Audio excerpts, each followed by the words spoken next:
హైదరాబాద్‌లో ఎక్కడ ఇన్వెస్ట్ చేస్తే ప్రాఫిట్ అంటారు రియల్ ఎస్టేట్‌లో? యెస్.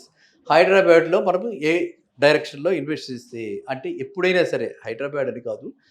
ఎక్కడైనా ఏ ప్లేస్ అయినా సరే హ్మ్. ఎయిర్‌పోర్ట్‌కి నియర్ బై తీసుకుంటాం. అంటే ఎక్కడైతే హ్యాపెనింగ్ ఎక్కడైతే కాస్తో కూస్తో ఇన్‌ఫ్రాస్ట్రక్చర్‌గా డెవలప్ అవుతుందో, ఎక్కడైతే మనకి స్పెషల్ ఎకనామిక్ జోన్స్ గాని, లేతే ఐటీ సెజ్‌లు గాని, లేకపోతే అలాంటి జాబ్ ఎంప్లాయ్‌మెంట్ ఆపర్చునిటీస్ వస్తాయో, హ్మ్. చక్కగా మనము శంషాబాద్ ఉంది గదా!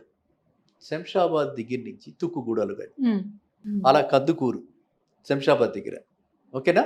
ఇలా మామిడిపల్లి. ఆ ఏరియాస్‌లో మనం గనక కొనుక్కుంటే, అక్కడ మనకి ఇప్పుడు 4500, 5000 రూపీస్‌కి ఎస్ఎఫ్‌టి వస్తుంది ఫ్లాట్. హ్మ్. అదే ఓపెన్ ల్యాండ్ అయితే 15,000-20,000 మధ్యన వస్తుంది. ఓకే. Open plot.